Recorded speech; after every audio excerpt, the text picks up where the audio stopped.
nimba mbwiye Imana ntimana uyu muntu ambwiye ko atemba none ni igicuri cyangwa ni ibirimano. Yego. Niba numvise ijwi kambwira iti ni ibintu bizavurwa no kwa muganga bwite cyangwa se ni karemano, icyo gihe ndamusezerera kigendera. Abarozi nk'abatera ibisazi, nsubiza inyuma abanyabwenge, ubwenge bwabo nkabuhindura ubupfu.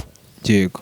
Niba bimviye ko n'abarozi Imana bagira abasazi, igihe numva bajya kwa Yesu. No mu rusengero barimo ntuvuge ngo nuko bihereye mu cyaro. Yeremiya yarabisobanuye mu gice cya 11 umurongo wa 15.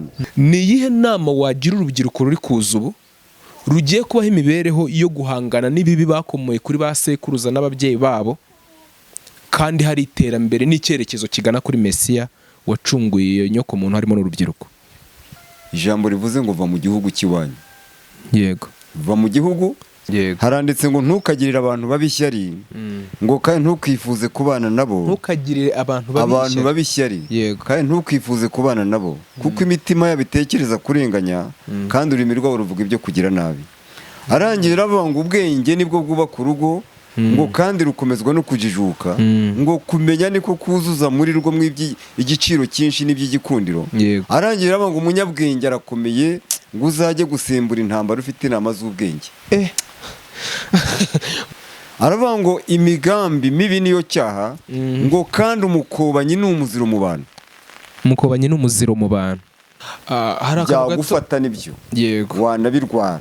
Simvuga ko bagenda basenga batarwara ibi bintu abantu babatereza, ariko imbuzi yavuze ngo abarozi Imana ibagize abasazi.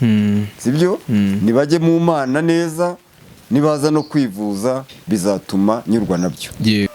Handitse ngo uwica amatwi ngo atumva gutaka k'umukene nawe azataka kandi ntazumva. Ni karibu ntabwo ntumiye abantu bazaza ngo mbure gasimbura mubyizi, si imifuragiro nsaba y'Imana impaye umuti wawe njya kuwushaka nkawuguha nezerewe, wakwitekereza mu mutima wawe ubona hari ikintu ukwiye kumfasha no kumpa ukakimpereza mu mucyo. Yego. Ko ndakeneye ibivumye. Nimushaka mutambagire mu nzu yanjye, mvura abantu benshi, murasanga ntagiramo intebe, ntabwo nishujuguje, singiramo ibitanda, singiramo ameza. Kubera iki? Kubera ko abaza benshi baza barashiriwe, abandi ari abakene, nuko biteye, ariko Yesu niyamamare. Kirambwira ngo umukene urenganya indushyi, bombi bazakena nta kabuza. Umukene urenganya indushyi. Yes. Ese indushyi n'umukene batandukaniye? Imana rero ntikinishwa, itwihorera kubera ko ari nyambabazi, kandi igihe cyose ugarukiye Imana irakwakira.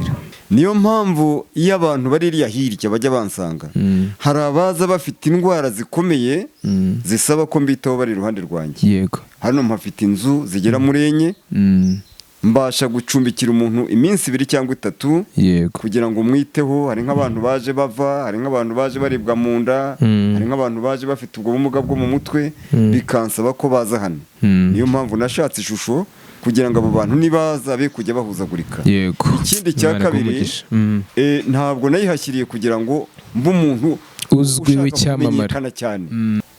Abarwanya abanyamasengesho mbaciriye amarenga, nturwanye umutambyi, nturwanye umunyamasengesho, kuko na Sawuli ari mu byaha, Dawidi ntiyigeze atinyuka. Ntabwo ari ukubihanangiriza ndabakopesha. Shimeyi yarabizize, yahise agenda ava nwa ku isi, abagaragu yazanye mu rugo basigara mu bye. Rwose. Abanyarugomo.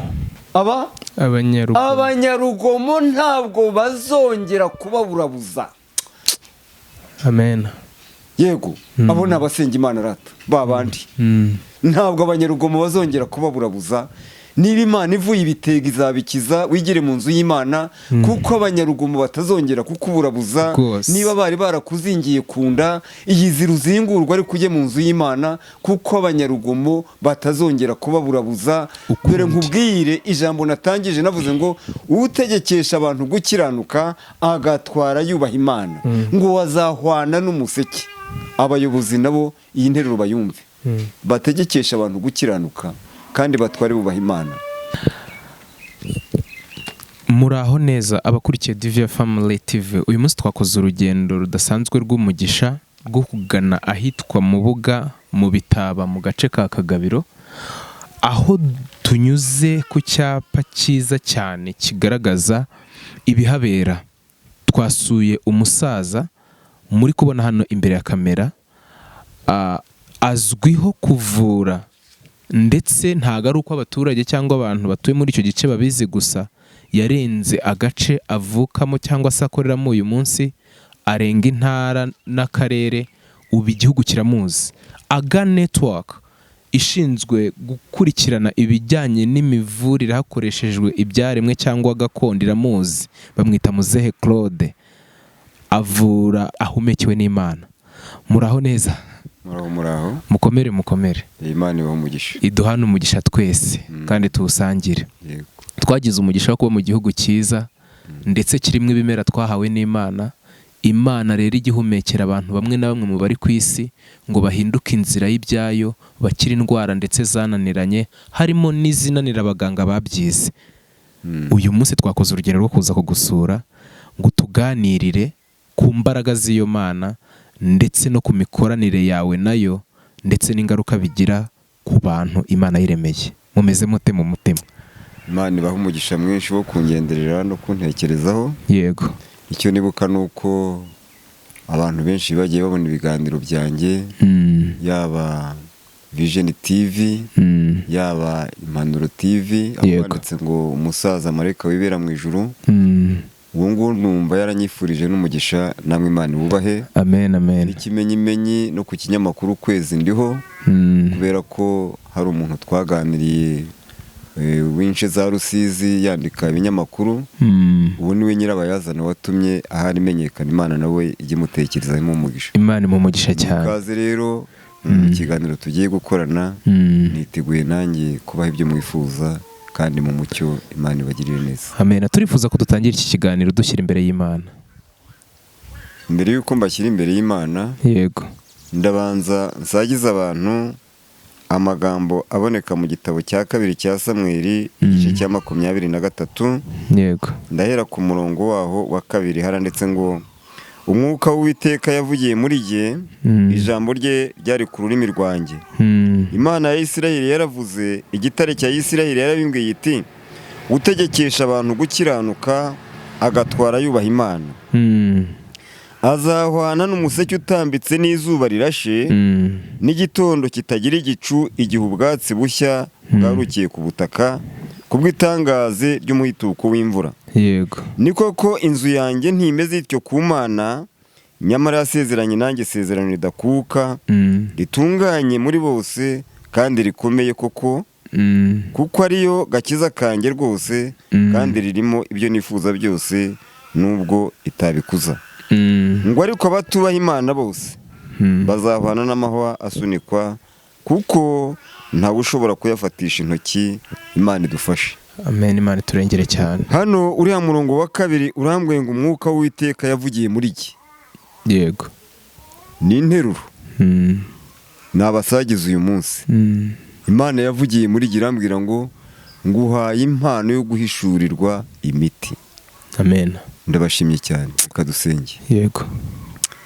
Imana idukunda ntabwo utungurwa n'ibihe. Aba ni abasore bakiri batoya, ndi umusaza. Ijambo ryawe rirambwira ngo uhagurukire umeze imvi, wubaha umusaza, utinya Imana yawe ndi Uwiteka. Niwe wari ubwiye mugaragu wa Mose mu gitabo cy'Abalewi igice cya 19 wa 32, uko batekereje kubaha umusaza bajya kumusura, nawe uhira impano zabo. Amen. Kandi haba ku isi no muri iki gihugu dukeneye amahoro n'umutekano wawe. Tegeka ibyacu kandi uganze, urakoze Yesu. Amen. Amen. Imana yaraguhumekeye, isi irabimenya. Yego. Aho tunyuze ku muhanda tuhasanze icyapa kigaragaza aho utuye n'aho ukorera. Tubonye umuhanda wahanze ugana iwawe, kuko niho urangirira gusa. Uyu muhanda niwe wawikoreye? Uyu muhanda 2009 Imana yansanze kubw'isezerano. Insezeranya ko impaye umuhanda, impaye n'ingugu y'amabuye. Yego. sinari nzi ibyo bintu aho bizava, ariko 2013 ubuyobozi bwiza bungirira neza, nihangiye umuhanda bampa dareti 10. yego, ni naho nashinze turiya twitegererezo, ntabwo ari icyapa kuko ibyapa birasura, hari amabwiriza bigenga ubuyobozi bwite bwa leta burabizi. n'ikimenyimenyi ni ishusho nangwa ifoto yanjye nahashyize kugira ngo abantu bagabanyirizwe ibirometero barengaga bakagenda baje kukureba, baje kundeba baturutse i Kigali, bakabwirwa mu bitaba rero hariho ibitaba byinshi, inshoberamahanga, kubera ko nakoze ibaruwa ngiye hano mubona, ifite kashe ya gavana, ifite kashe y'akarere ka Karongi, ifite kashe y'Isangano Organization, radio Isangano, umurenge wa Mubuga, kashe y'umurenge wa Mubuga, na Rwanda Revenue Authority, ifite kashe ndetse y'umushefu w'abadaso, by'umwihariko nagiye no muri Rwanda Revenue, nabibonye, kugira ngo hatazavuka akajagari, byibura ngo basome igika cya 3 n'icya 4, ahagaragara ko hano atariho mu bitaba honyine umuntu avuye mu gataka, ko ahubwo n'ugeze i Nyamasheke ahasanga mu bitaba, akahasanga zahanika, akahasanga no mu bitaba. yego, muranyemerera kuko byabazinduye. icyo uvuze ngo Rwanda irabizi, narabyanditse muri iyi baruwa ku itariki 4 z'ukwezi kwa 10 2023. yego, ariko ngeze ku gika cya 3 ndandika ngira nti bwana muyobozi uturutse Kigali cyangwa Rubavu yabwiwe santere y'ubucuruzi ya Gataka akaruhukira mu bitaba iwanjye, iyo abonye iyo foto ntibimusaba kujya ku rusengero rwa ADEPR ku Ntindo ya Kiraro, mbarizwa hifashishijwe telefone, byangoraga bituma manika ifoto yampenze. yego, bayobozi igiteye urujijo, hari ahandi hitwa mu bitaba utaragera ihanika, ndetse by'igitangaza iyo ugeze hafi y'akarere ka Nyamasheke ahitwa Ishara, ku Ishara mubyigenzuriye muzahasanga icyapa cyanditseho isoko rya Gataka. aho hombi haritiranwa, muri Karongi na Nyamasheke haboneka bitaba na Gataka. nkaba mbasaba kutamputaza mukimara kwimenyera ukuri. umusaza n'umuhanga. mu gihe mbangamirwa n'abayobye, ngomba gucumbikira no kubitaho, nta bushobozi cyangwa umuterankunga nakwiyambaza, mukaba mwanshyigikira muhaye agaciro ubusobanuro mbagejejeho, mwanyigaho mukazansura. yego, niyo mpamvu rero izi cachet de reception ntabwo ari ukugira ngo nkunde ngire abo mwitura, ahubwo ni ukugira ngo nuzuzanye n'ubuyobozi, kuko nashyiriho kuzuzanya n'ubuyobozi. yego, nifuzaga rero ko radiyo Isangano n'ubuyobozi bazansura kugira ngo tuzakorane ikiganiro, bitegereze ariya amafondasiyo nubatse, uburyo nabona ubufasha, bitegereze hariya nashyize kiriya cyitegererezo, barebe ibyiza cyakorerwa, kandi nabo ubwabo babihaye agaciro, baranshyigikiye rwose. namwe niyo mpamvu mukihasanze. amateka yawe aracicikana mu bantu, cyane cyane mu barwayi barwaye indwara zimwe ziterwa n'abadayimoni, izituruka ku myuka mibi, ndetse n'izindi ndwara z'umubiri ziba zarabuze kivura. uri umuvuzi uhumekerwa imiti, watangiye guhumekerwa n'Imana imiti ivura imibiri y'abantu ryari? mu by'ukuri narabisobanuye, ni marene w'umwana wanjye witwa Ingabire Serena, yitwa Goderiva, yari atuye ahantu Kibagabaga. ubwo rero aza gufatwa n'uburwayi bukomeye, ubwo burwayi bwaramubangamiye, kubera ko bamujyanye mu bitaro, yitabwagaho n'umuntu wari wifite, bamushyira muri chambre, mu gitondo bakishyura 5 by'ikibuguro, na nimugoroba bakishyura 5. yari amaze no gutanga 1,800,000, ariko barabuze uburwayi, adashobora kuva ku gitanda, nta kintu abasha kurya, yitungiwe n'amahirwe Imana itanga gusa. yego, ubwo rero njyanwa no kugira ngo tumusure, ndetse bigaragara ko ari nko kumusezeraho. ni muri urwo rwego rero nagize agahinda kenshi, kuko kera ndi mu butamenya, ninywera itabi ry'ibibabi, ninywera urwagwa, nta kambaro ngira, niwe waje abimfashamo. umwana wanjye ashyingirwa mu mucyo, kubera ko yari umunyamasengesho, n'umwana wanjye yari umunyamasengesho. mu by'ukuri naje gukizwa nyuma, ariko yarangiriye neza. yego, ako gahinda naje kugira rero katumye mvuga ngo Mana, uyu mubyeyi yangiriye neza, anderera mpibereye ndi umubyeyi kandi umwana atari imfubyi, ungiriye neza ntacyo uhishwa, nyemerera nyaguhirwa. umbabarire urebe kuri Mana uyu muntu nk'umuti wiwe nurangiza umbwire n'uburwayi afite. Mbere hose se wigeze utekereza ko ushobora kuvura cyangwa waravuze ati kubera ko Imana nyiza ari nyembaraga ntacyo nayisaba ngo ikinyime? Muri njye napimaga amahirwe, yego, ntabwo nabonaga ko Imana yakora ibyo bintu, ariko mbyitekerereje mu mutima nuko nabyiyumvisemo. Ndavuga ngo Mana nshingiye ku byiza nkesha uyu mubyeyi, indwara arwaye urayizi, n'umuti wamuvura urawuzi, kubera iki bitagaragara ngo uyu mubyeyi wanjye umukize? yego, numva ijwi rimbwira ngo umuti ndawutanga. Haleluya, amena. Imana iwumpaye. Twabwiye ibitaro ko bamuduha iminsi 9, baramuduha, tumuhaye umuti arakira. Amena. Yego, nuko nguko 2010 natangiye kuvura, mfatiraho, si ikoranabuhanga rindi, si ukubyirata, naho byaturutse. Guhera icyo gihe se waba waratangiye kuvura abantu bahuje uburwayi n'uwo mubyeyi wari urwaye, cyangwa wakomeje no kuvura n'abafite ubundi burwayi? Kuko nari maze kubona icyerekezo ku Imana ihishura umuti, uwazaga wese nasengeraga indwara yiwe. Yego. Bituma abarwaye ibisabo, abarwaye imyijima, abarwaye impyiko, abarwaye imitima, abarwaye ibihaha, abarwaye imyijima, njya nirinda gutaranga abantu bakomeye, ndabafite benshi navuye indwara zikomeye, ndabafite.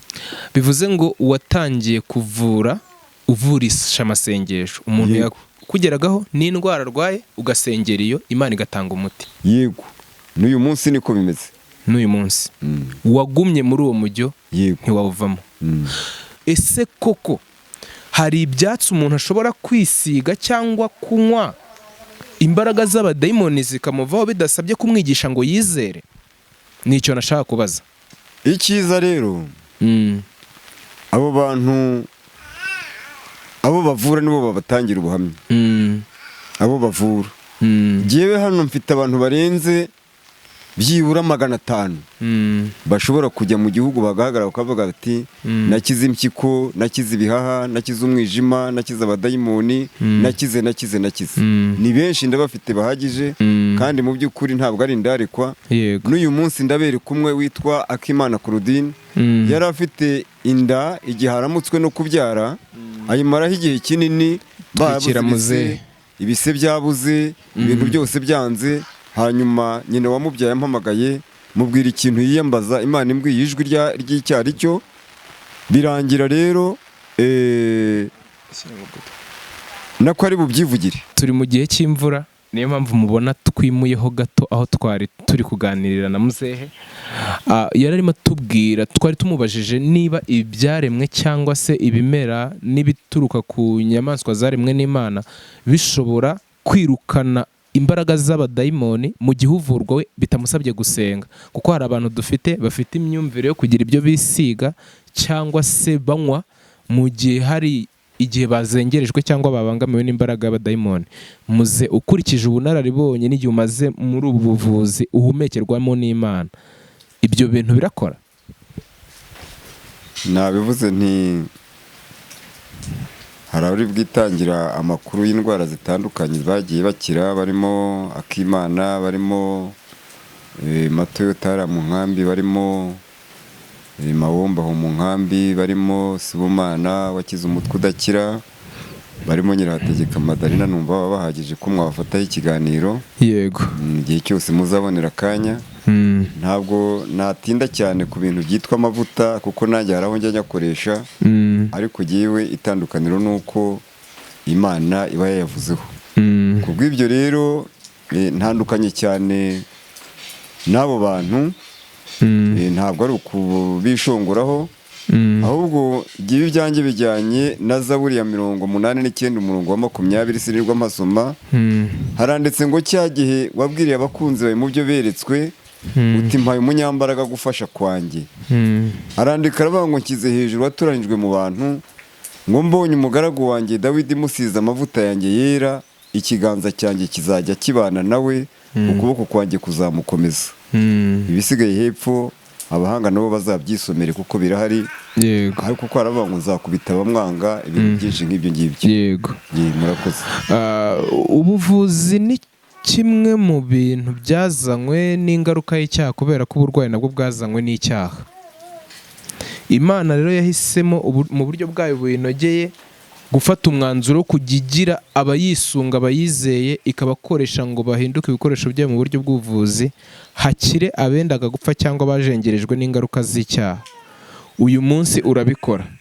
Ishusho yanjye cyangwa ifoto yanjye ibereyeho kugira ngo igabanyirize abantu ibirometero bakora bakarenga iwanjye. Yego. Ni uburyo bwo kugira ngo abantu babashe kubona amahirwe angana kandi nta gihutajwe. Icya kabiri, ubuyobozi bwite bwa leta narababwiye ngo uwabona ko iyo shusho imubangamiye ni uburenganzira bwe nayihakura. N'uyu munsi mbivugiye ku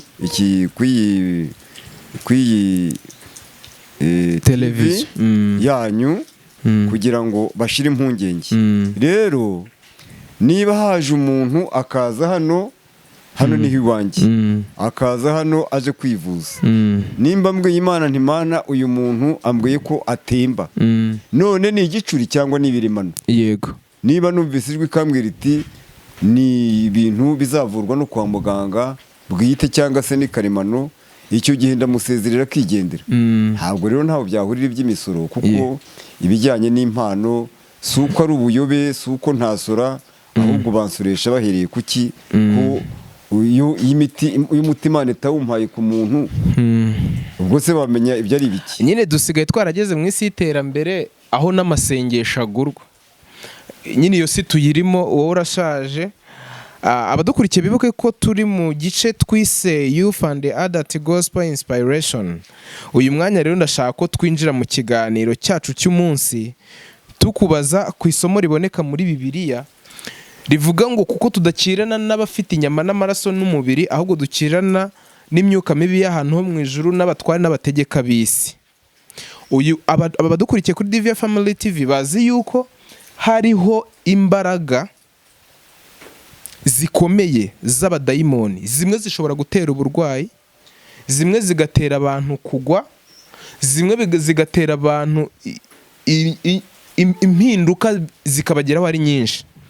Uyu munsi turifuza ko tuganiriza nk'umusaza wabayeho mu gihe hari abantu babayeho baterekera, abandi babandwa, abandi bakora ibindi, ubaho no mu gihe wowe usenga natwe dusenga. Uyu munsi twizera Imana.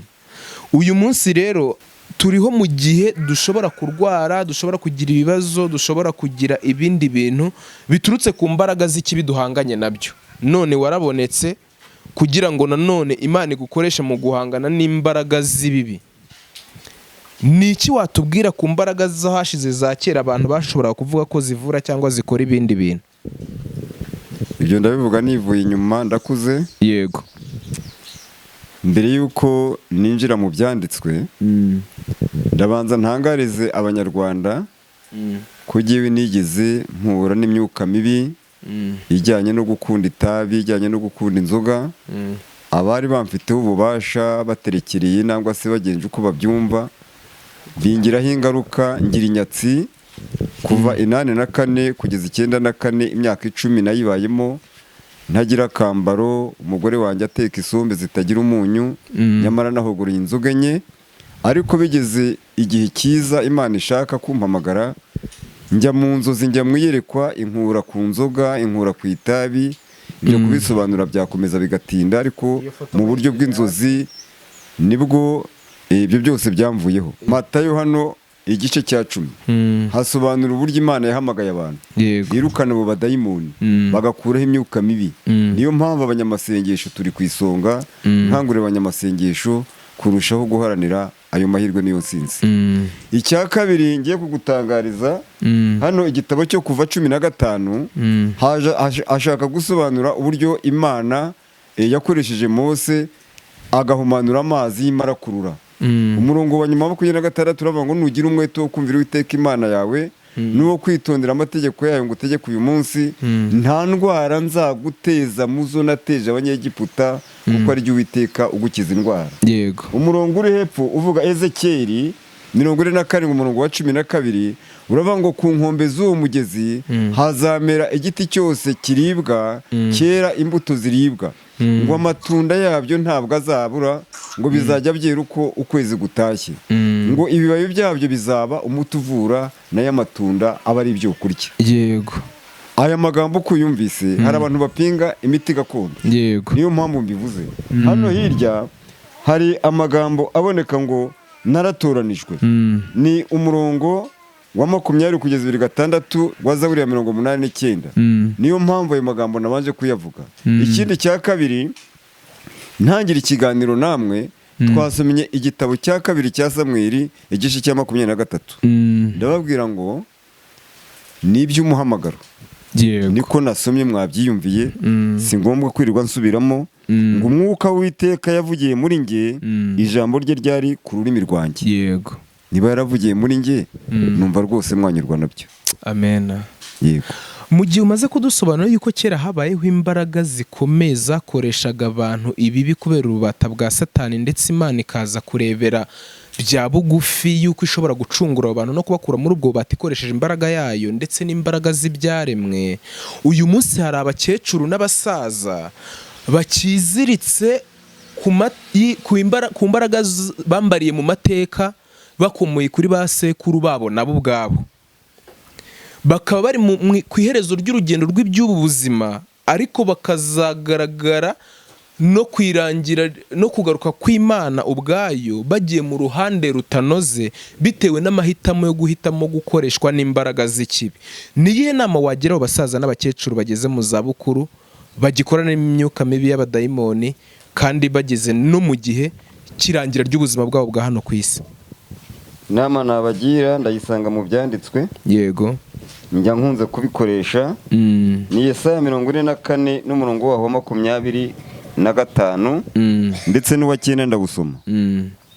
Haranditse ngo isuzuguza ibishushanyo bisengwa, umurongo wa 9. yego, abarema ibishushanyo bibajwe bose ntacyo bamaze, yego, ibintu byabo by'umurimbo ntacyo bizamara, ndetse n'ibyo batangaho abagabo ntibireba kandi ntacyo bizi, nicyo gituma bakorwa n'isoni. Abo bantu n'uyu munsi nibimenyere ko bakorwa n'isoni, nicyo bagombye kumenya bajyanye n'ibyanditswe byera, kuko jye nahamagariwe kuba umuvugabutumwa, mpamagarirwa no kuvura, mpamagarirwa no guhugura. Ni nayo mpamvu n'ubuyobozi bwite bwa leta bankunda, kuko kenshi gashoboka nakabaye umujyanama muri byinshi. Ninza gusoza ikiganiro cyanjye namwe ndaza kuberekera amagambo n'ubundi aboneka ahandi hantu. Ubu rero umurongo wa 25 mvu kumbwiye ku kibazo mbajijwe, urambwiye ngo 25 ngaha ngo indagu z'abanyabinyoma nzihindura ubusa, abarozi nk'abatera ibisazi, nsubiza inyuma abanyabwenge, ubwenge bwabo nkabuhindura ubupfu. yego. Niba bimviye ko n'abarozi Imana bagira abasazi, igihe numva bajya kwa Yesu. Amen. Haleluya. Amen. Numva bajya kwa Yesu, kuko n'abarozi Imana ibahinduye abasazi. Ariko umugabo witwa Yeremiya, igice cye cya 6 umurongo wa 16, yaravuze ngo nibabarize inzira za kera, yego, ngo barebe inzira nziza babariyo banyuramo, ngo ariko barahakana ngo ntabwo tuzayinyuramo. Arongera aravuga ngo nimutegere amatwi ijwi ry'impanda, ngo barongera baravuga ngo ayo matwi ntabwo bazayatega. Imana batega umutego, ndetse igaragaza ko n'abana babo bazapfa bakarimbuka. Ndababuriye rero. Ikindi, Yeremiya igice cya 4 wa 18 haranditse ngo inzira zawe n'imirimo yawe, oramvire imirimo yawe n'inzira zawe nizo nibyo biguteje ibyo bitero. Aravuga ngo icyo ni icyaha cyawe, ngo biragusharira kuko bikugeze mu mutima. No mu rusengero barimo ntuvuge ngo nuko bihereye mu cyaro. Yeremiya yarabisobanuye mu gice cya 11 umurongo wa 15. Arandika aravuga ngo umukunzi wanjye azanywe iki mu nzu yanjye, ko yakoranye ibizirana benshi, ngo mbese ugira ngo ibitambo nibyo byagukiza, ngo iyo ukoze icyaha nibwo unezerwa. Ariko Salomo aravuga ngo kuva mu byaha niko kujijuka. Amen. Nubwo busobanuro naha abanyumvise. Mukecuru, tate wacu, mubyeyi dukunda cyangwa muzehe urimo uratwumva, zirikana ko imirimo yo gukorana n'imyuka mibi Bibiliya yatuye ko izasozwa n'ibisazi. Imana niko yavuze mu ijambo ryayo. yego. Muzehe Claude, hariho urubyiruko n'abana twavutse tutazi, harimo n'abadukurikiye batazi ibyo guterekera, batazi ibyo kubandwa, bahindutse victime y'izo mbaraga basanze ku isi. Ugasanga abana baturiweho amagambo mabi, ugasanga umuryango, abana bagiye ku mashuri, barize za kaminuza barazirangije, ariko kubera za mbaraga z'abadayimoni zo mu muryango, ugasanga umwana afite masters cyangwa se yize amashuri menshi, ariko ntashobora kujya ku kazi kuko isaha n'isaha ba nyiri izo mbaraga baramwikurura bakamwiyegereza mu gihe adasenga cyangwa bane n'Imana. Ni iyihe nama wagira urubyiruko ruri kuza ubu rugiye kubaho imibereho yo guhangana n'ibibi bakomoye kuri ba sekuruza n'ababyeyi babo, kandi hari iterambere n'icyerekezo kigana kuri Mesiya wacunguye iyo nyoko muntu harimo n'urubyiruko? Nabereyeho gutanga urugero. Yego. Kandi urugero ngenda rutanga mu byanditswe. Yego. Sinjya amenya guca ku ruhande. Umugabo witwa Iburayimu ari umwana wa Setera, yibereye mu rugo rwa se, ndabwira urubyiruko. Ngo yarihereye yitegereza imana za se yajyaga ahahisha. Ari umubaje wazo. Ashukashuka imwe izuba rirashe, atereka ndebe ko ntagusha imvura. Abwira imana y'imvura ati, wa mvura we igwa, nitegereza iryo zuba uburyo rivuyeho. Imvura ntiyagwa. Yitegereje imana y'inka, aravuga tumva rero, nanjye ntabwo njya kuziragira, iyi mana y'inka ngaho nizicunge. Zona areba. Aravuga ati ibi nta nabyo. Azana akantu arasa. Isa atashye, areba kwica umwana, areba icyo akibitekerezaho, yumva ijwi ry'Imana rimubwira ngo uva mu gihugu cy'iwanyu. Hari akantu kabaye muri icyo gihe, abazaga kugura imana bitewe n'ibyo bakeneye, basanze izo mana zashijwe. Yego. Maze papa we niba ari se wamubwiye ngo ngaho nazo ubwazo ni imana nizivugire. Yego. Icyo kintu kirakomeye. Ndakangurira urubyiruko, ijambo rivuze ngo va mu gihugu cy'iwanyu. Yego. Va mu gihugu cy'iwanyu. Impamvu mvuze ibi ngibi mbikomora mu gitabo cya Hoseya, igice cye ni icya 12 umurongo w'10. Haravuga ngo nzongera gutuma uba mu mahema nko mu birori bya kera. Arandika aravuga ngo navuganye n'abahanuzi. Yego. Ngwiza ibyerekanwa, mbaciriramo n'imigani. Niyo mpamvu mbaciriye umugani mu buryo bwiza. Iburayimu yarabwiwe ngo uva mu gihugu cy'iwanyu, kuko Imana yabonaga ko ise ari bure buryo amushoye mu bihombo, akamukura ku isi. Bituma Iburayimu yigendera, kandi yagize umugisha. Nicyo nabakangurira, kugira ngo bave mu gihugu cyo kwa base, bagiye guterekera, iyo bakibandwa, njya mpura nabyo. Kandi urugero ndarutanga ku mumama witwa Nyampinga Chantal. Yari afite akana kamaze imyaka 4, yaba meya, ahari na perezida ntiyari buzatinye kumucira mu maso atambagiye muri bo. Yagenda agacira abantu mu maso, kumugaragara agenda acira abantu mu maso. Uwo mwana ageze hano yari yivire ahantu hitwa Rusizi, mu banyamasengesho bamurangiye bati, Ibwisirayeli mu bitaba hari umuntu wakuvurira umwana. Nuko yaje ageze hano, bimubyarira n'amahirwe, yari yarambuwe ndetse n'umufuko w'amata. Bituma ubuyobozi bwiza bibirebaho, mboneyeho gushimira komiseri wamushubije umufuko w'amata. Imana nimuhe umugisha. Kuko yarengeye n'uwo mumama, kandi yimenye ngo n'uwo mwana nta gicira abantu yarakize. Amen. Amen. Ibyo rero ni ibintu by'ibitabire bya karande tuzayikira nk'uko Iburayimu yamenye Imana akigendera, bave kwase. Rubyiruko rungano, bavandimwe, inshuti za Kristo, birashoboka yuko uyu munsi wavukiye mu muryango ubayeho munsi y'ubutware bw'ikibi n'imbaraga ya Satani. Muzehe Claude, umusaza uhumekerwamo n'Imana binyuze no mu ijambo ry'Imana ariyo Bibiliya, urararikirwa kuva kwa so, aho wavukiye muri karande zo mu muryango, ukiyunga n'Imana. Iyo utandukanye nabo udafite aho ugiye, n'ubundi urashyikirwa, bigusaba kujya ku Mana nyamana. Imana iguha umugisha. Twegeye imbere ho gatoya, uyu munsi cyangwa se muri ibi bihe tubayemo bya none, urakora umurimo w'ubuvuzi ahangaha tugusanze iwawe.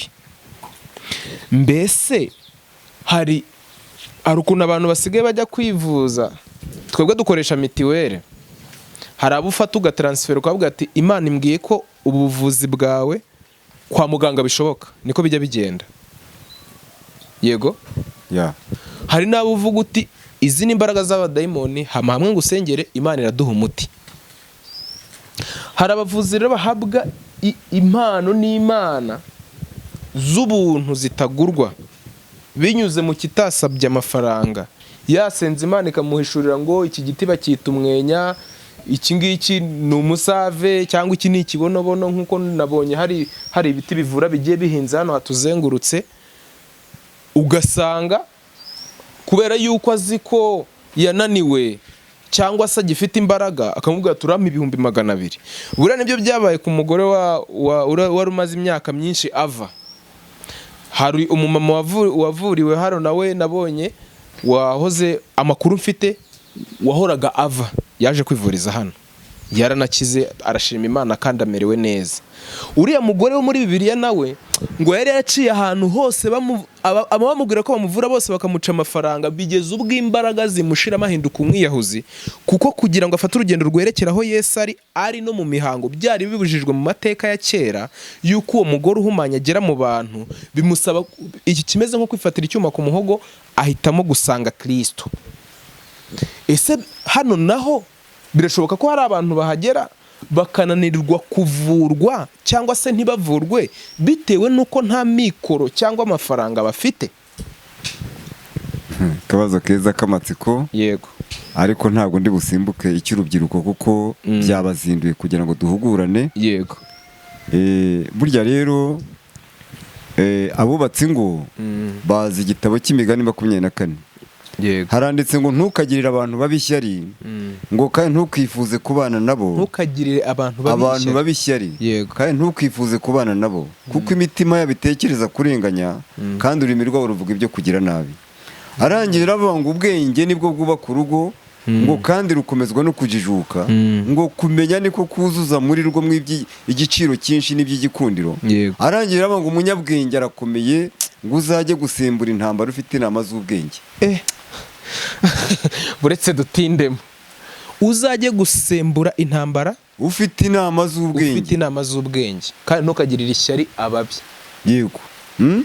Arandika aravuga ngo abajyanama benshi bari haba amahoro, ngo ubwenge burenga umupfapfa ntabushyikire, ngo yari mu iteraniro ntabumbura umunwa. Aravuga ngo imigambi mibi niyo cyaha, ngo kandi umukobanyi ni umuziro mu bantu. Umukobanyi ni umuziro mu bantu.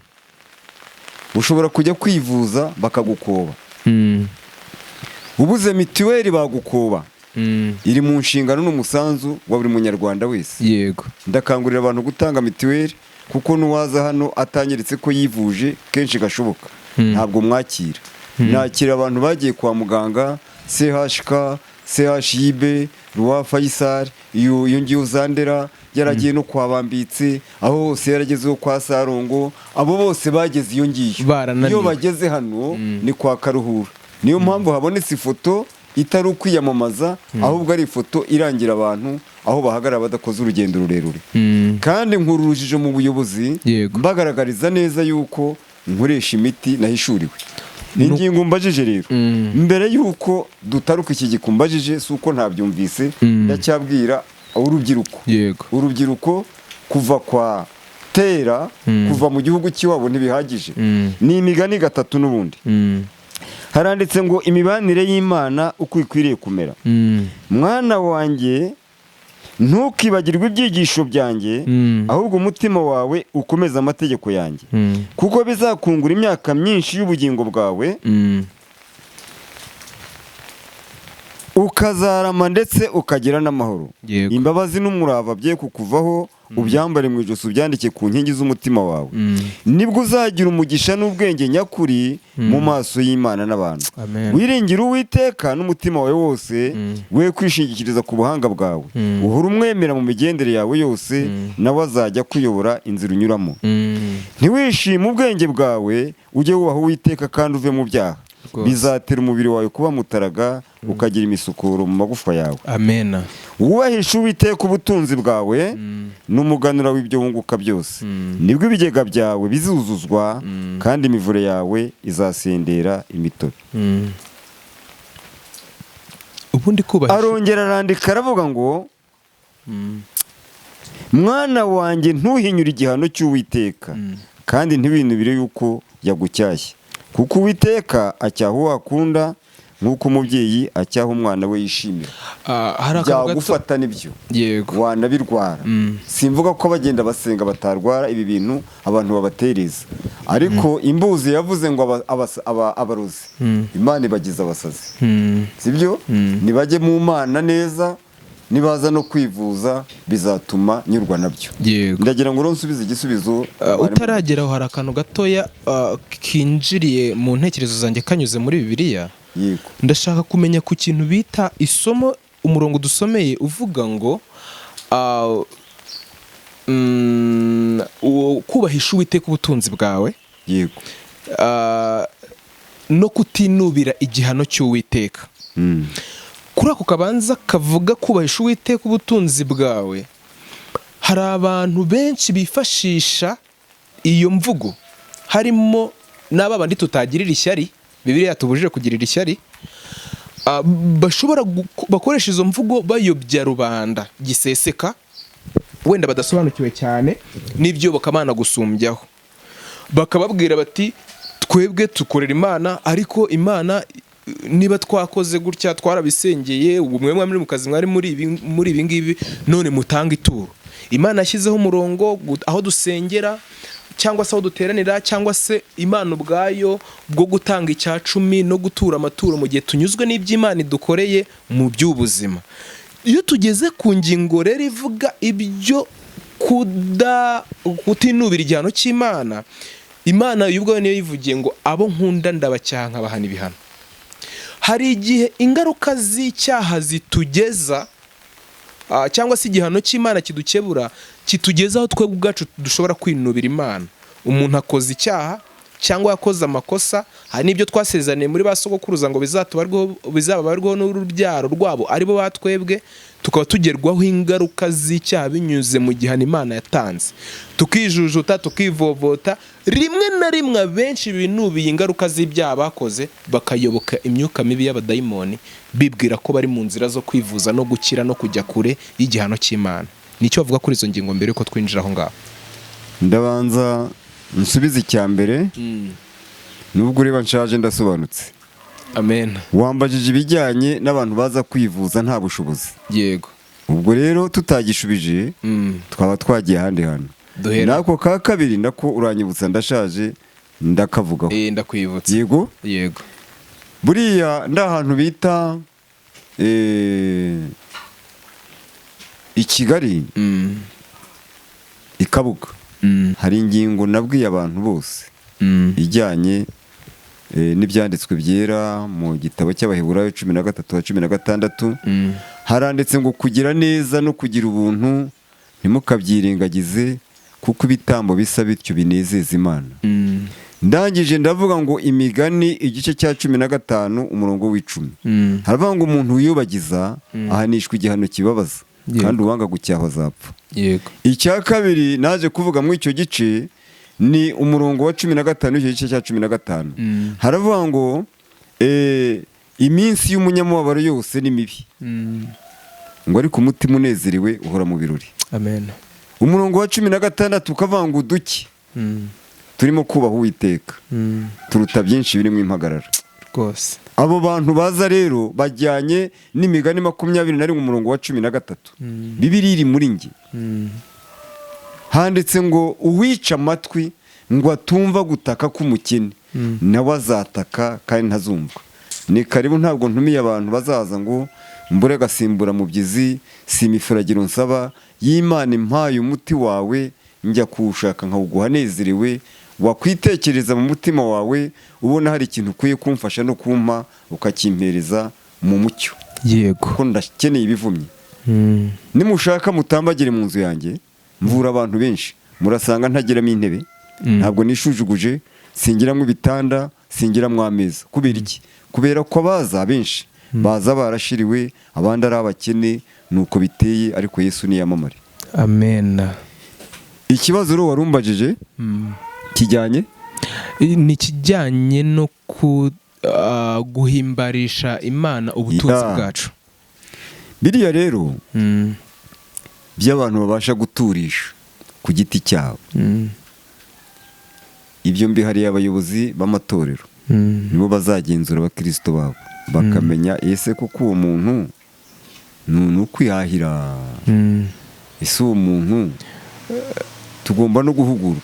Abayobozi b'amatorero ndakeka ko icyo kibazo ntabwo bazakibonera igisubizo.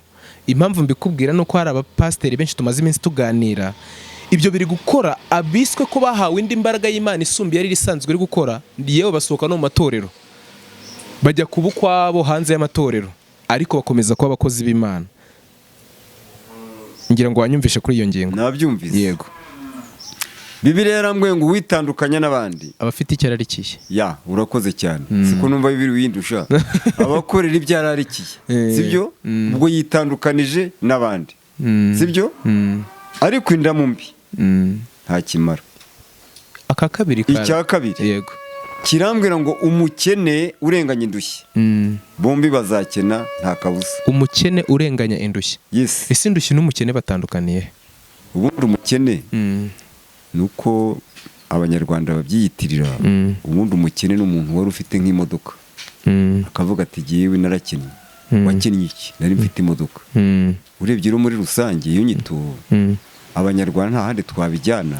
Hari n'abakena umutima, bagakena ibitekerezo, bagakena mu bwonko. Ubundi wakinnye mu bwonko n'ubukene nta bukene burenze ubwo. Sibyo? Kuko kwa Yesu aragabura. Yesu yaguha ibyo wifuza byose. Icyo nibuka nuko buriya mfite inganzo nakurangira ko ngo abakene banjye bazarya bahage. Yego. Ni Zaburi ya 22 umurongo niwo ntibuka. Ariko aravuga ngo abakene banjye bazarya bahage. Yego. Yesaya yarabivuga ngo mwebwe muzarya ariko bo bazicwa n'inzara, mwebwe muzambara ariko bo bazambara ubusa. Ni Yesaya. Ibyo byose wumvise indamu mbi nta kimara. Sibyo? No kuba ku ruhande uri mwishakira ndamu, Imana yirabireba.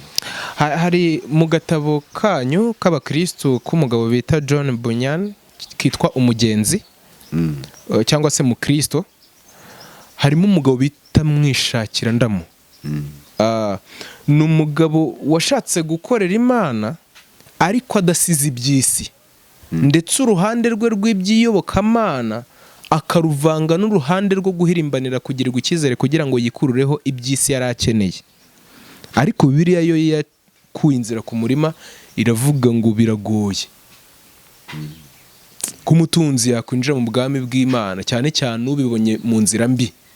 Niwe yatungaga agatoki kurenza uko wafata ingamiya uko ingana n'ibiro byayo ukayicisha mu izuru ry'urushinge. Akagingo ka kabiri ariko wari ugiye kutugereraho, ndagira ngo nkwibutse, nakavuga ibijyanye no kutinubira igihano cy'Uwiteka.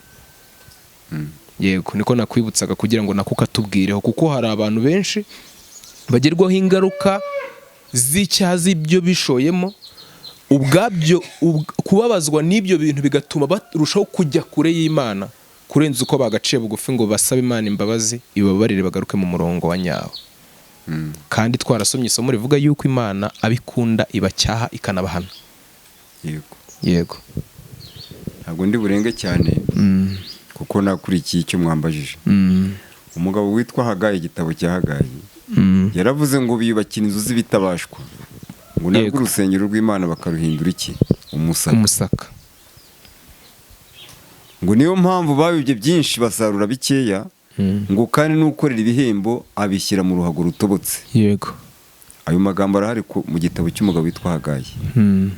ariko hari urugero rufatika.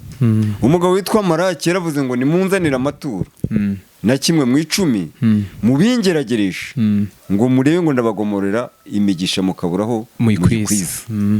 Ibyo mbizi neza. Yego. Ariko ikibazo hari abantu b'abanyabugugu cyane bima Imana ibyayo twabonye muri Hagayi. Umugabo mwereka nivugire ko ari umugabo yari afite ikofi irimo amafaranga menshi, arangije abantu barimo bari kwitanga, agira isoni zo kwitanga bose bareba, amafaranga ajya kuyakuriramo muri tuwarete. Zari tuwarete zirangaye za gikene, buriya zira tuwarete z'abakire zifite ikindi zimaze. Noneho wagezemo avanamo ikofi, yashaka kuvanamo igikoroto cyitwa ikijana, akigikuramo ikofi iramucika igwa mu musarani. Muri iyi minsi bacukura imisarane ya metero 15 n'10. Mbese wasenya umusarane w'abandi ngo ugiye kuvanamo amafaranga, wazageza se muri metero 10 ku ruhe rwego? Imana irangije iramubwira ngo genda ubwiriza abanyabugugu kandi uvuge utakajemo nayo ugaruye uwo mwanya. Ako kanya Imana rero ntikinishwa, itwihorera kubera ko ari nyambabazi, kandi igihe cyose ugarukiye Imana irakwakira. Ibyo rero ntabwo nabivugaho byinshi kuko tutarabacamanza, kandi icyitonderwa abandi bayutunze umuntu urutoki gutya enye ni wowe zireba. Niyo mpamvu twese dukwiye kuba abera, cyane ko igitabo cyitwa Kubara igice cya 6 cyarambwiye ngo umuntu yubanisha mu bandi kuba umunaziri, ngo yitandukanye na vino n'umushari wose, ngo kuko kwiyereza Uwiteka kwe kuri ku mutwe we. Yego.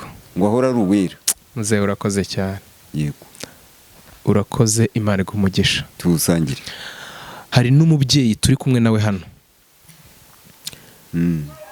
yakorewe n'Imana umurimo binyuze muri wowe arakira. Nari nibereye i Kigali, nta nubwo nari ndi hano. Yego.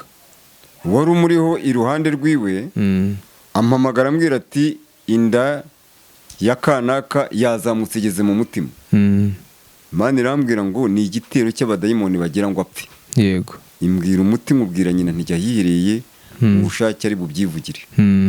Ari bubyivugire, si ngombwa ko mbitondora, icyo nibuka nuko ari bubyivugire. Turaya ngo tugusabe niba byagukundira urangira umuntu inzira igana hano kugira ngo hatabaho kugera kure, kuko bose ntago baba basoma ruriya rwandiko nabonye rw'indangacyerekezo, aho hantu ashobora gusanga iyo foto ku muhanda ku buryo atajijinganya aho yabageze ku muntu w'Imana kandi ushobora kumufasha. Yego. Mbere yuko mbivuga ndetse njyanye no gusoza, kuko Imana ijya impishura icyo nkwiye kubwira abantu ku isi. Yego. Ni igitabo cya mbere cy'ibyo ku ngoma igice cya 17, ndahera ku murongo wa 7 ngeze ku 10, nindangiza iringwa ku mutima naryo ndarivuga. Yego. Haranditse umutwe aravuga ngo Dawidi ahakanirwa kubakira Imana inzu. Dawidi ahakanirwa n'Imana kugira ate kubaka inzu. Si uko atarafite ubushobozi, sibyo? Niyo mpamvu navuze nti nyamuneka muyobozi ubangamiwe n'ifoto wabimbwira nkayishyira iwanjye, ntacyo mpomba kuko ndazwi n'izina ryanjye, nubatse izina, ndazwi ku mateleviziyo, ndazwi.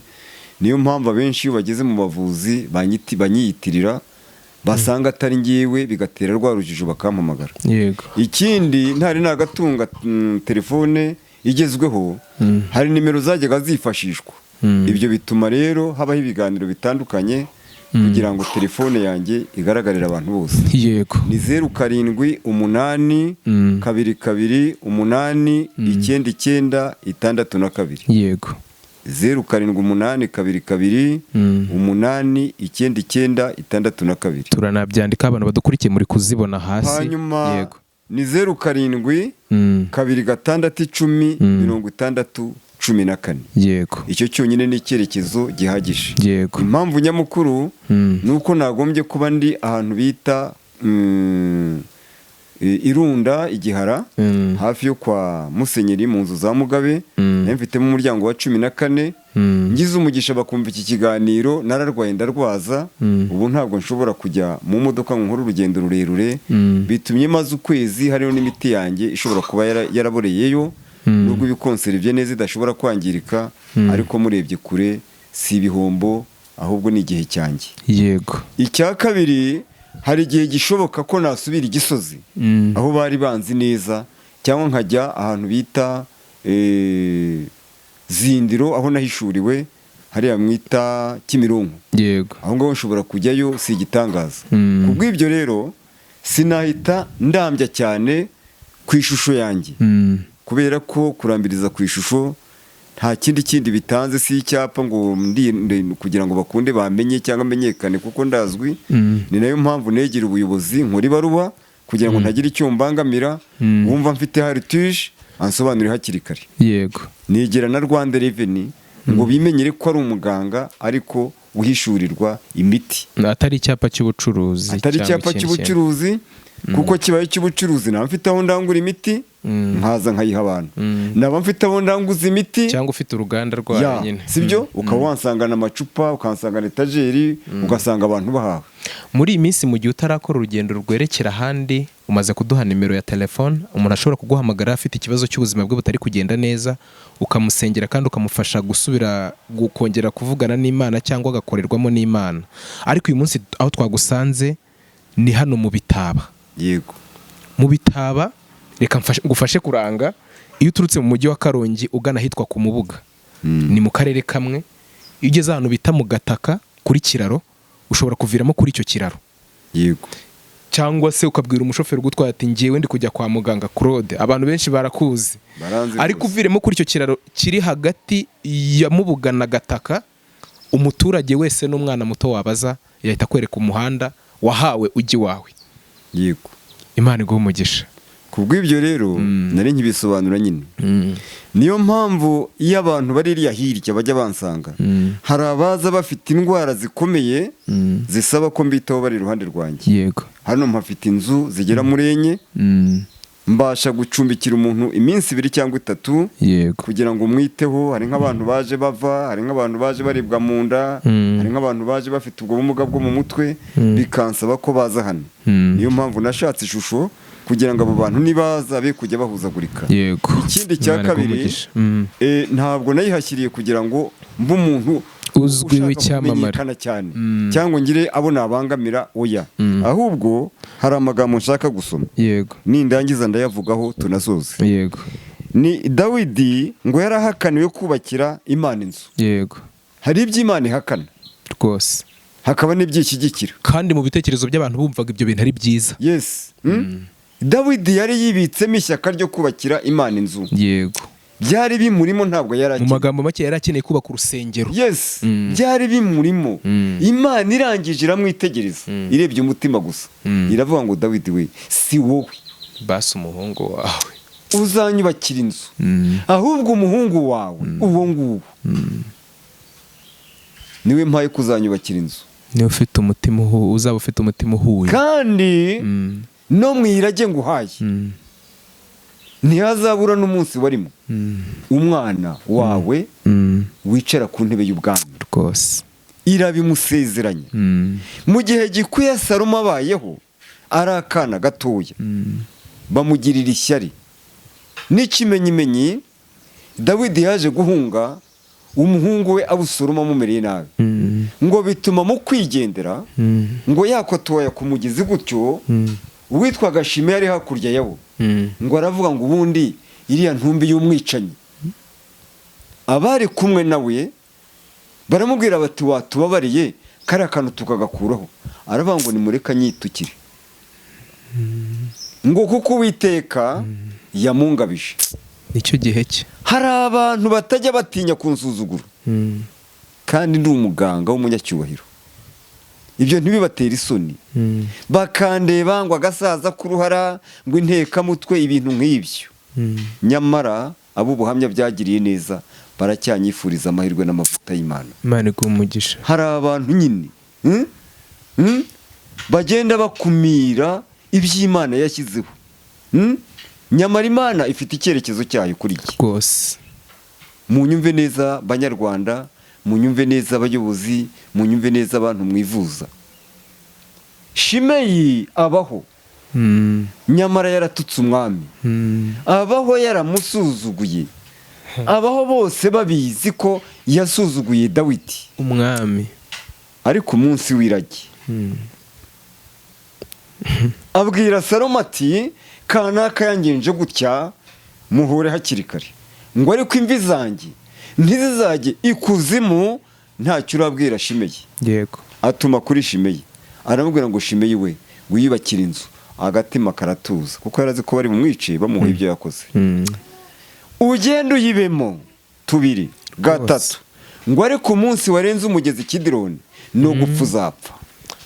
Bukeye gake cyane, yarambabaje gake cyane, ngo abagaragu be bombi baramucika bambuka wa mugezi, kuko igihe cye kibitutsi yakoze byari bigize. yiruka ku bagaragu, yiruka ku bagaragu. Abagaruye inkuru iramamara bati mwami Salomo wibuke ko iso uko yakubwiye kandi arakibereyeho. Shimeyi ntazomoke. Shimeyi yomotse, baramutumira ngo ariko wibuka ibitutsi watutse data. Haleluya! Hari abantu batajya bibuka, yabona afite amaranka akumva kumuvura n'imiryango yiwe bimubangamira, undi akabona ifoto yajya hasi, nyamara ni inyungu z'abantu. Ibyo ngibyo ntaho bitaniye n'ibya Shimeyi, ntaho biba bitaniye. Nuko ntataka ngo mbwire Imana ngo Mana korayo ikimenyetso n'igitangaza, ugende ubakurikire. Igitabo cyitwa Zaburi 105:15 haranditse ngo ntimukore kubona asize kandi ntimugire icyo mutwara abahanuzi banjye. Igitabo cya kabiri cy'ibyo ku ngoma igice cya 20 umurongo wa 20, ngo Yehoshafati ngo arasohoka ngo aravuga ngo yemwe Bayuda namwe baye Isiraheli, ngo nimwizere Uwiteka Imana yanyu mubone gukomezwa rwose, mwizere n'abahanuzi bayo mubone kugubwa neza. Arandika aravuga ngo akijya inama n'abantu ngo ashyiraho bo kuririmbira Imana no guhimbaza, bajye bakunda umwuga wo kuririmba kubera ko wirukana abadayimoni. Ngo Uwiteka ngo ashyiraho bo gucira igice abo Mowabu, ngo basubiranamo bararimburana. Ngo nuko ngo barangije guhimbaza no kubyinira Imana, ngo basanga abantu bose bamaranye imirambo irambaraye hasi. Abarwanya abanyamasengesho mbaciriye amarenga, nturwanye umutambyi, nturwanye umunyamasengesho, kuko na Sawuli ari mu byaha Dawidi ntiyigeze atinyuka. Ntabwo ari ukubihanangiriza ndabakopeje rwose. Shimeyi yarabizize, yahise agenda ava nwa ku isi, abagaragu yazanye mu rugo basigara mu bye. Dawidi ahakanirwa kubakira Imana inzu, yari afite ishyaka. Imana iramureba ngo ntabwo ari uzanyubakira inzu. Haza umuhanuzi Datani, ngiye gusoma umurongo wa 7 ngeze ku 10, haranditse ngo nuko ubwira umugaragu wanjye Dawidi uti Uwiteka Nyiringabo avuze ati nagukuye mu rugo rw'intama no mu bwungeri bwazo ngo ube umwami w'ubwoko bwanjye bwa Isiraheli. Amen. 8 kandi nabanaga nawe aho wajyaga hose, nkarimbura abanzi bawe bose imbere yawe, kandi nzaguha izina rihwanye n'izina ry'abakomeye bo mu isi. 9 kandi nzagerera ubwoko bwanjye bwa Isiraheli ahantu mpabashingiye bahature, haba ahantu habo bwite, be kuzimuka ukundi, kandi abanyarugomo ntibazongera kubaburabuza nk'ubwa mbere. Rwose. Abanyarugomo ntabwo bazongera kubaburabuza. Amen.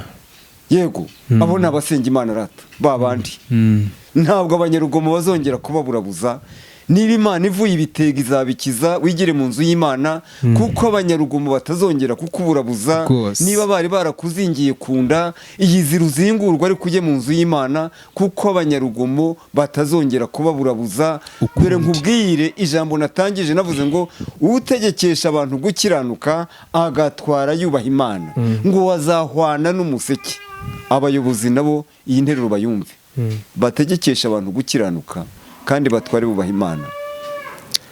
ndagira ngo nkurangire inganzo y'ibizima ijyanye n'amaganya ya Yeremiya 5 haranditse ngo ba data bakoze ibyaha ngo kandi ntibakiriho ngo natwe twikoreye ibicumuro byabo. Tujye tureba kure tuve kwatera. Ni icyo ngicyo gusa. Amakuru yanyu ndayashimye. Ushaka kuzi wanjye yavuye Nyamasheke akava Rusizi nagera mu Bitaba harahari ntazibeshye ko yageze iwanjye. Nagera ku Gataka harahari ntazibeshye ko yageze iwanjye. Zabanza agere ku Mubuga i Karongi. Bimenyere ko ari i Karongi kugira ngo abavuye i Kigali nabo nibagera ku Gataka bakagera mu Bitaba hambere mu murenge wa Mubuga bamenye ko bageze iwanjye, bazajya bahasanga iyo foto. Nubwo mfite yerekwa haboneka abantu bashobora kuyimanuraho bakabijyana, abo n'abajura nk'abandi bose. Kandi Imana navuga ngo izabababarire kuko sibo nabo ni igihe cyabo nibyo bakina nabyo. Ariko icyo nibuka nuko Imana yabujije Dawidi kubakira Imana inzu. Abakurikiye nasoza mbasabira umugisha n'amahoro kugira ngo murusheho kugubwa neza. Mbere yo kudusengera abakurikiye Divya Family TV, twabanye na Muzehe Claude. Akanwa k'umusaza kabone nubwo kanuka kavuga ukuri, kandi ukuri kw'Imana nanone ntugushobora kurenzwaho ibinyoma. Imana ikurinde kandi ikomeze guha umugisha. Dukomeje gutega intekerezo zacu n'amatwi yacu mu magambo yose watubwiye kandi y'ingenzi. Abadukurikiye kandi ndamwe mwabonye ko byari ingenzi ko dusura uyu musaza. Imana imuha umugisha, imuha amasaziro meza kandi izamuha ubugingo buhoraho mu izina rya Yesu.